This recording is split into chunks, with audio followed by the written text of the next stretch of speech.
Assalamualaikum warahmatullahi wabarakatuh. Perkenalkan, nama saya Nurdina Wahyu Hidayati. Saya merupakan mahasiswa Magister Keperawatan UGM tahun 2020. Pada kesempatan kali ini, saya akan sedikit menjelaskan tentang hipnosis pada pasien kanker.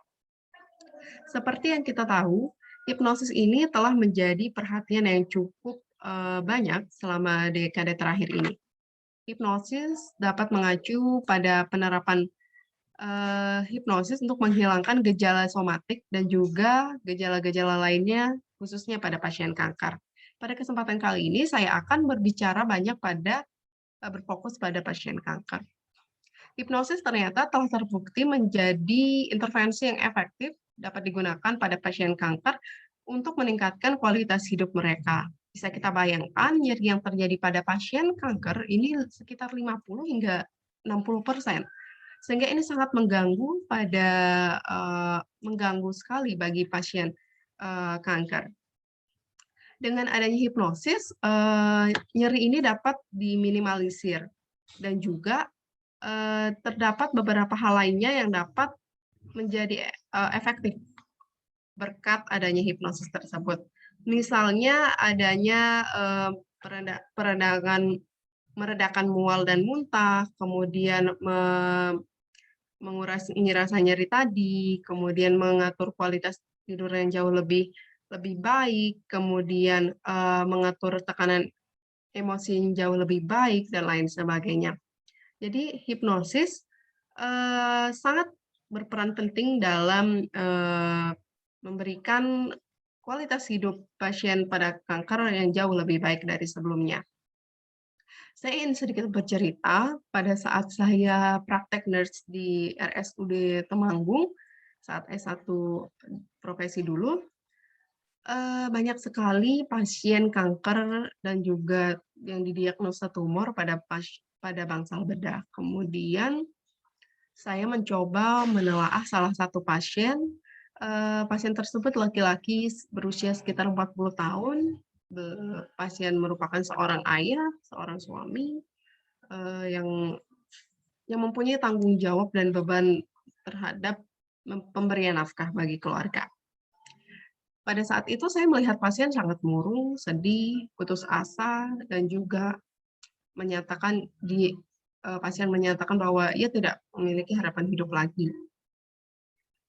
Kemudian saya mengkaji dan berbicara lebih lanjut kepada pasien, dan memang pasien merasa depresi dan putus asa bahwa ia tidak dapat mencukupi kebutuhan keluarganya karena tidak dapat menjadi tulang punggung keluarga lagi. Kemudian saya berinisiatif untuk memberikan guided imagery yang merupakan salah satu bagian dari hipnosis, dan selama proses guided imagery, pasien merasa menangis, kemudian seperti tergugah hatinya, dan setelah guided imagery selesai, pasien menyatakan bahwa ia merasa sangat lega, kemudian ia dapat mengungkapkan perasaannya, mengungkapkan apa yang ia rasakan, dan menjadi lebih menerima penyakit yang ia idap.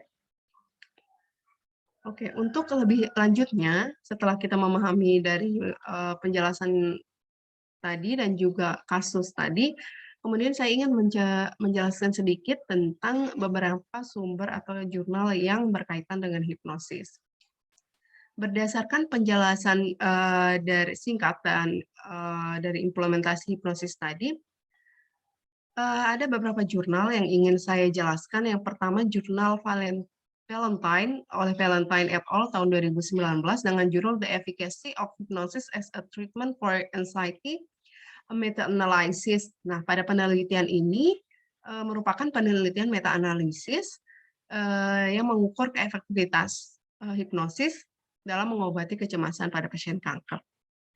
Nah, dari 399 penelitian, 17 percobaannya berhasil dimasukkan sebagai kriteria inklusif, dan hasilnya ini ternyata menunjukkan rata-rata peserta yang menerima hipnosis itu berkurang kecemasannya lebih besar, sekitar 79% dibandingkan peserta pada kelompok kontrol. Kemudian saat follow up, ukuran rata-rata peserta yang diobati dengan hipnosis ini lebih banyak, sekitar 84% dari peserta yang kelompok kontrol. Jadi pada kesimpulannya, di penelitian ini, hipnosis ini lebih efektif dalam mengurangi kecemasan bila dikombinasikan pada intervensi psikologis lainnya. Jadi jika berdiri sendiri, maka hipnosis ini kurang efektif. Jadi harus dikombinasikan dengan intervensi psikologis lainnya. Kemudian penelitian kedua oleh Bells et al. Tahun 2017 dengan judul The Effect of Hypnotherapy on the Quality of Life in Women with Breast Cancer. Jadi pada penelitian ini bertujuan untuk mengevaluasi efek hipnoterapi terhadap kualitas hidup pasien pada kanker payudara selama kemoterapi.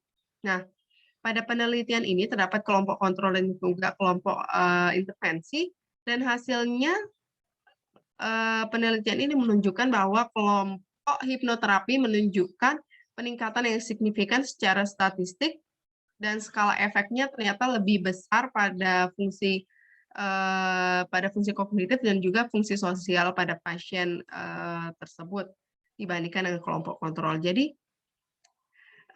hipnosis ini sangat bermanfaat dan juga efektif pada pasien tersebut. Namun skala fungsi fisik, kemudian fungsi peran, kualitas hidup ini menunjukkan peningkatan dengan ukuran efek yang sedang dan juga tidak signifikan secara statistik. Kemudian penelitian ketiga dari Adrian et al. Tahun 2019 dengan judul The Characteristic and Changes of Psychological Immune Competence of Breast Cancer Patient Receiving Hypnosis, Music, or Spatial Attention. Jadi dalam penelitian ini tujuannya untuk memeriksa karakteristik dan perubahan psychological immune competence pada pasien kanker payudara yang menerima intervensi psikologis yang berbeda. Nah, hasil penelitiannya di penelitian ini ternyata pasien dengan psychological immune capacity ini tampaknya pada pasiennya ini meningkat selama kemoterapi dan masa follow up-nya, terlepas dari intervensi yang diterima tadi. Jadi hipnosis ini juga dinyatakan dalam penelitian ini memiliki peran yang lebih jauh dalam pemeliharaan dan juga pengembangan psychological imun selama perawatan kanker. Jadi berdasarkan 3 penelitian yang telah saya sebutkan tadi, ini bisa kita simpulkan bahwa hipnoterapi ini memang memberikan efek kepada pasien kanker. Namun dapat dikombinasikan dengan terapi lainnya dan juga dalam hal pengobatan secara medis berupa obat-obatan. Kemudian untuk peranan secara psikologis ini juga sudah ternyata efektif, namun juga perlu dikembangkan lebih jauh. Terima kasih atas perhatiannya. Kurang lebihnya mohon maaf, semoga bermanfaat. Wassalamualaikum warahmatullahi wabarakatuh.